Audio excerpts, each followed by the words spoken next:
جناب رسول خدا کی سیرت طیبہ کے بارے میں ہمارے ناظرین کو بتائیں پلیز۔ میں آقا دو جہاں صلی اللہ علیہ وآلہ وسلم کی عظیم شخصیت پہ کیا گفتگو کروں، اس لیے کہ دل نے چاہا کہ کروں شان محمد کو رقم، دل نے چاہا کہ کروں شان محمد کو رقم، فکر مجہول ہوئی گر پڑا ہاتھوں سے قلم، کون کر سکتا ہے توصیف شہنشاہ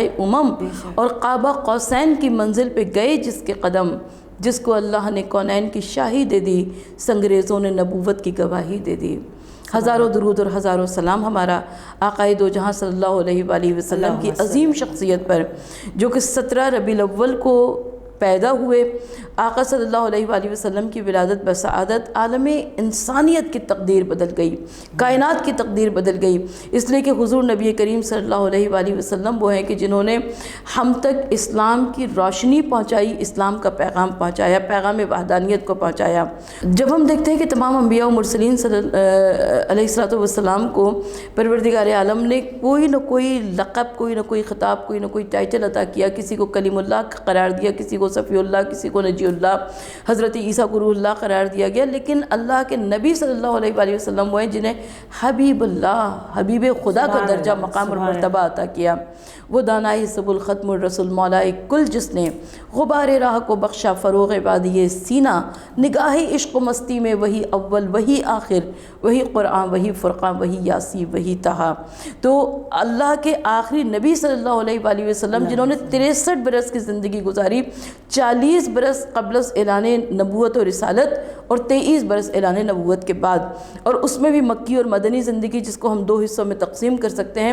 آپ حجت خدا تھے، آپ اللہ کے آخری نبی و رسول کی حیثیت سے آپ نے امت مسلمہ کے واسطے، بلکہ آپ محسن انسانیت ہیں۔ میں امت مسلمہ کی بات کیوں کروں، میں اہل تشیع کی بات کیوں کروں، میں اہل تسنن کی بات کیوں کروں، آپ تو کائنات کے واسطے محسن انسانیت قرار پائے۔ تو حضور نبی کریم صلی اللہ علیہ وآلہ وسلم کو رحمت للعالمین قرار دیا گیا، عالمین کے واسطے رحمت بنا کر آئے، آپ پوری کائنات کے واسطے نجات دہندہ قرار پائے۔ حضور نبی کریم صلی اللہ علیہ وآلہ وسلم کی عظیم شخصیت، کیونکہ خاتم النبیین و مرسلین ہے، فیصلہ کیا جا چکا ہے کہ اب کوئی نیا نبی نہیں آئے گا، کوئی نئی شریعت نہیں آئے گی، قرآن کے بعد کوئی مزید الہامی کتاب نہیں آئے گی، تو لہٰذا شریعت مصطفیٰ صلی اللہ علیہ وآلہ وسلم قیام قیامت تک کے واسطے ہے، آپ کی تعلیمات قیام قیامت تک کے واسطے ہیں، آپ کی عظیم شخصیت۔ تو جب ہم آقا صلی اللہ علیہ وآلہ وسلم کی عظیم سیرت پر بات کرتے ہیں تو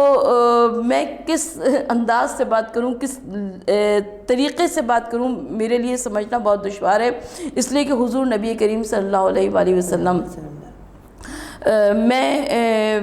آقا صلی اللہ علیہ وآلہ وسلم کی جب عظیم شخصیت پہ بات کرتی ہوں، اگر اعلان رسالت سے پہلے بات کریں تو وہ صادق اور امین کہلاتے ہیں۔ مکے کی سرزمین پر لوگ آپ کے اخلاق حسنہ کی قسمیں کھایا کرتے تھے، آپ کی دیانت، آپ کی شرافت، آپ کی نجابت کی قسمیں کھایا کرتے تھے، اور جب